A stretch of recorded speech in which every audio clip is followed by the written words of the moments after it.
You now know the story of how summer evenings were dedicated to rehearsals and performances, but the days were hardly empty.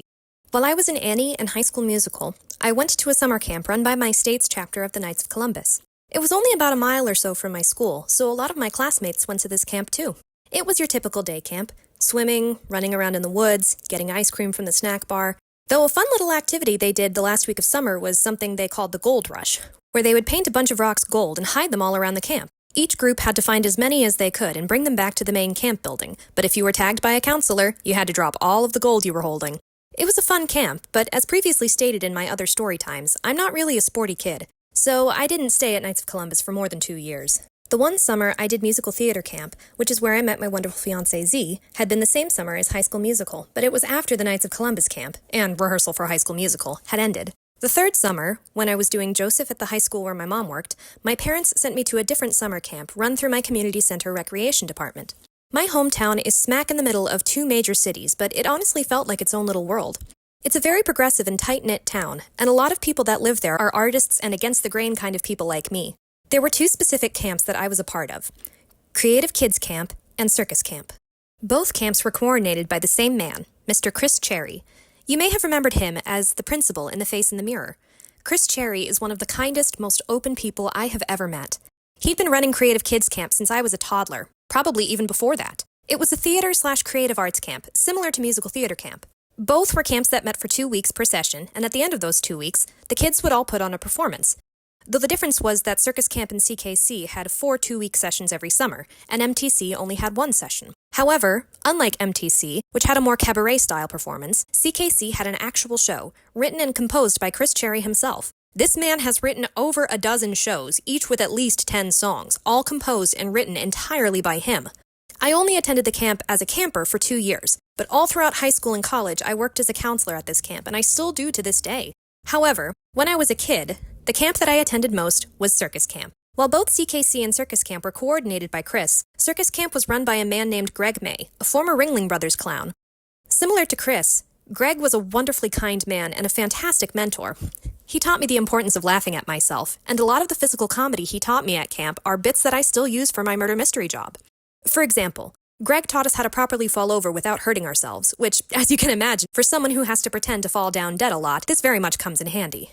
During downtime at camp, Greg would often tell us stories about his days as a Ringling clown. My favorite one that he told was about how a tiger had gotten out of its cage and ran amok among the living quarters of the circus performers. He even met his wife at the circus, and a joke he frequently told us campers was that he and his wife ran away from the circus to join a home. Now, for the first 2 years, the camp was pretty normal. We'd learn different circus skills and put on a little performance at the end of 2 weeks. But the 3rd year, we started the Greenbelt Youth Circus. 4 weeks of practice, tricks, routines, all culminating in the performance of a lifetime. I freaking loved GYC. Similar to the friends I made at the summer stock productions, the kids at both Circus Camp and CKC came back every year, so I was able to find belonging and companionship that I craved during the school year. Of course, BPD would occasionally lead to a meltdown, but the kids at summer camp were surprisingly really understanding. Granted, they wouldn't forgive and forget if I did something that was genuinely hurtful, but they were willing to stand by me even when I thought I didn't deserve to stand by myself. And they were all really talented, too. There were these 2 sisters that were amazing at trapeze. Granted, this was a stationary trapeze, not a flying one, because we had to use a portable rig in a community center gym, but they were both super flexible, and they both made bar and fabric trapeze look like the easiest thing in the world. My forte was unicycle, but it took me a long time to earn my unicycle license, as Greg called it. Basically, the steps to earning it was first using a unicycle with a walker, which made it feel more like you were riding a bicycle with handlebars. Then, if you crossed the room on the walker without falling off, you can graduate to the wall. If you go back and forth against the wall without falling over, you can try and cross the room with a spotter. Once you cross without a spotter, you've earned your license. It took me almost an entire session during my 2nd or 3rd summer to beat that final requirement. One of the counselors, we'll call her Brittany, was my spotter during the whole endeavor, and she never gave up on me, even when my BPD tried to make me give up on myself. One attempt, I was ready to throw in the towel, but she told me to try again. So I did, and my wheel went off kilter, which meant I was steering in a diagonal rather than a straight line. I did my best to keep myself straight, but something was wrong with my wheel. Even better, I ran over a baton which made the ride even bumpier, and I fell forward. Into the wall.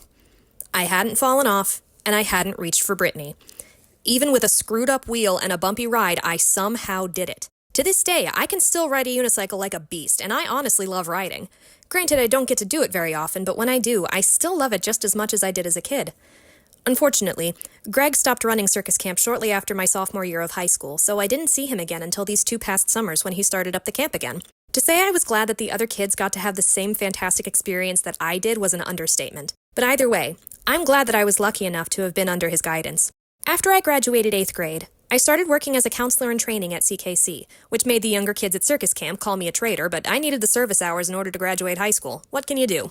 And a lot of other interns were kids who had either gone to CKC or circus camp with me when I was a kid. During the winter, they were also my scene partners for the Winter Youth Musical. Every year, from January to March, Chris organized a musical for the children from 7th grade to seniors in high school, which he wrote and composed just like the CKC shows, though the winter musical shows were much longer and usually dealt with more mature topics. When I was a freshman, I decided to try something different after Guys and Dolls and joined the rowing team, doing sports for the first time since 4th grade. And I hated every second of it. Even better, I went to watch my friends performing in the Winter Youth Musical having the time of their lives. So sophomore year, I ditched the sports again and tried out for the youth musical. Sophomore year was Secret Circus, about a young woman named Anya living in Nazi Germany, though Chris refers to them as the paper doll police rather than Nazis because everyone must be the same, like orderly paper dolls. Anya doesn't fit what the paper doll police believes is perfection, so she runs away for her own safety. She joins the circus and learns to come to terms with herself and the world around her, how she finds beauty in difference and eventually finds pride in what makes her unique.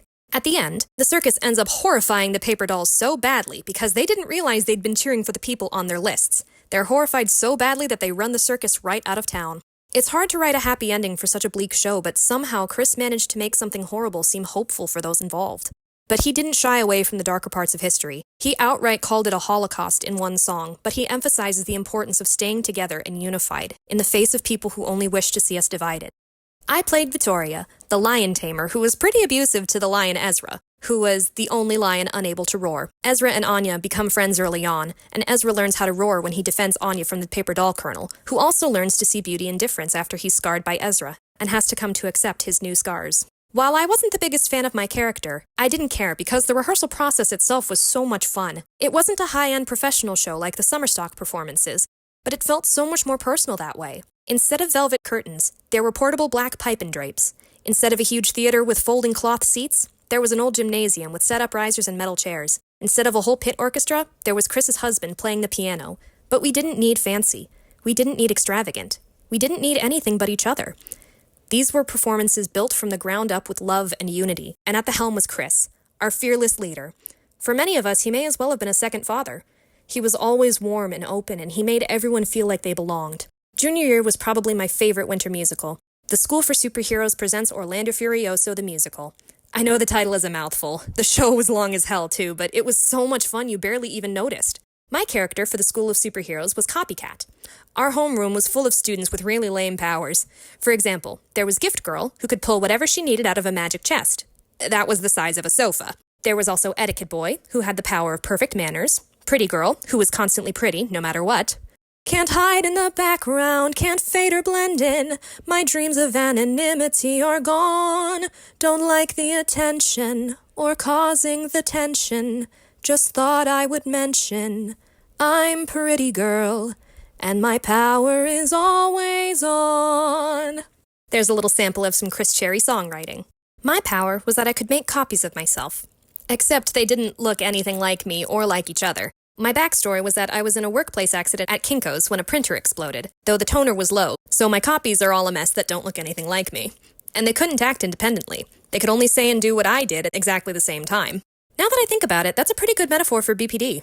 For those of you who don't know, people with BPD have a very hard time forming concrete identities. I often have trouble feeling like a whole human rather than a collection of personality traits wearing a trench coat and mask. Metaphors aside, everyone in our homeroom was downtrodden because our powers were all terrible.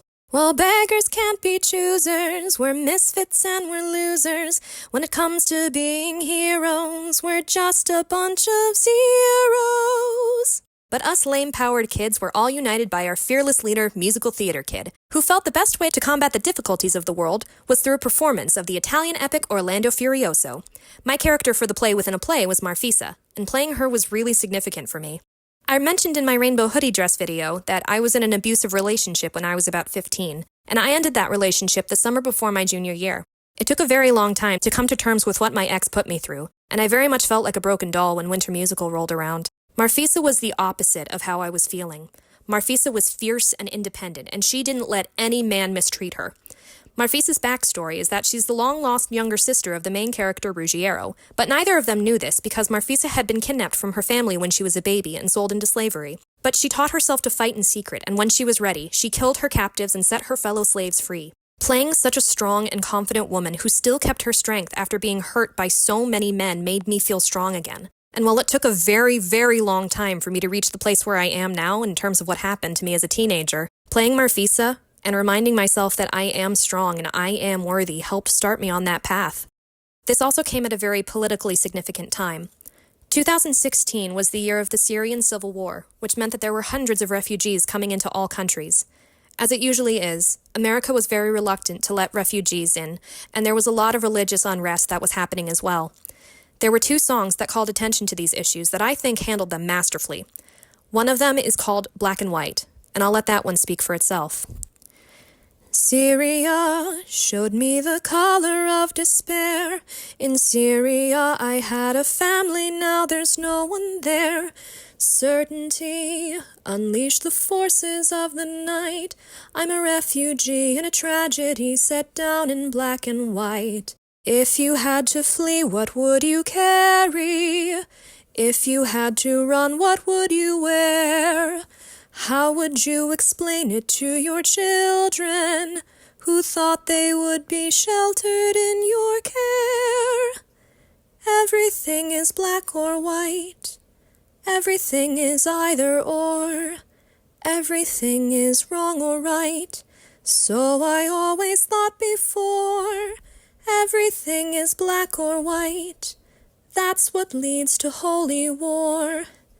Everything is wrong or right. So tell that to the stranger at your door. The other is Called by Many Names. Now, I'm not a monotheist, but the characters in the show are specifically on two sides of a holy war. The French versus the Saracens. The Christians versus the Muslims.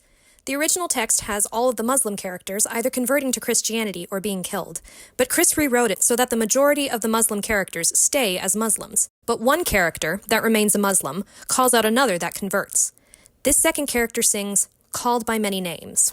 There is one creator who is called by many names. We fight about which name to use, and now the world's in flames.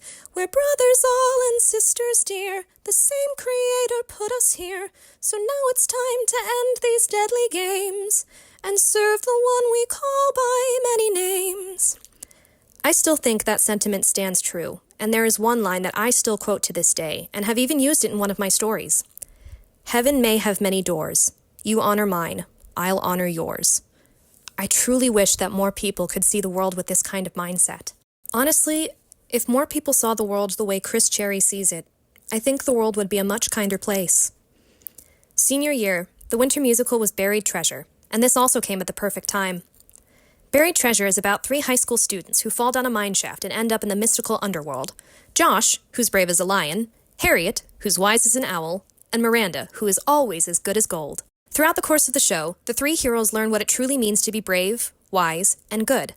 About halfway through the show, Josh learns that true courage isn't about not having fear.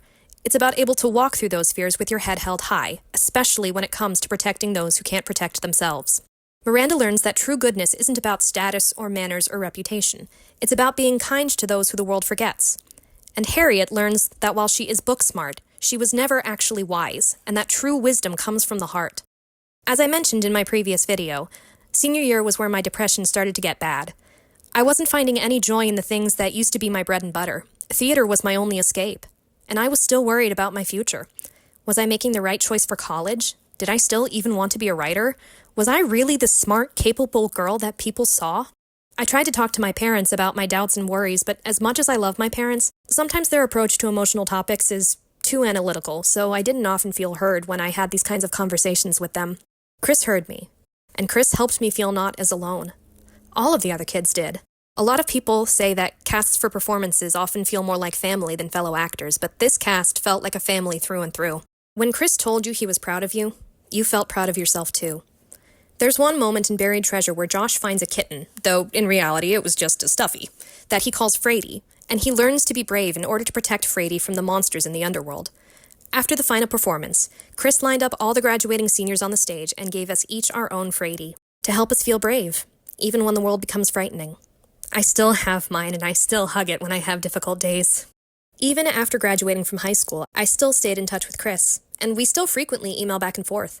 He's usually the first person I go to when something difficult happens. For example, when I was fired from my first job, which was at a law firm, Chris was the first person I emailed for advice. His first reflex was to set up a Zoom call and talk to me about how I was doing. Sometimes I still give in to my depression when thinking about the law firm, thinking that it was my fault that I was fired.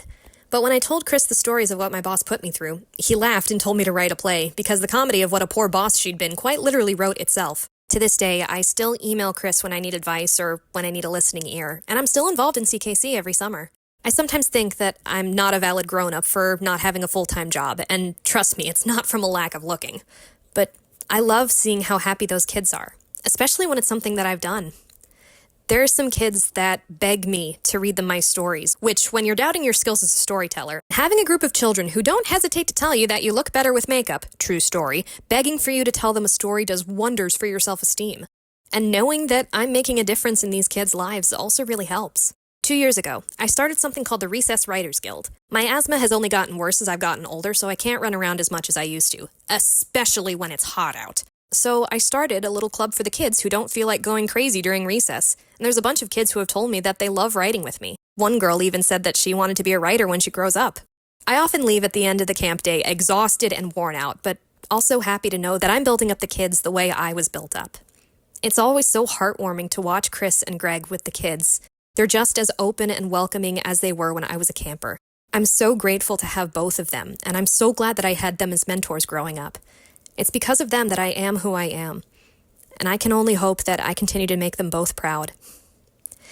Thank you so much for watching. I have been the Maeve of all trades, and have a lovely day.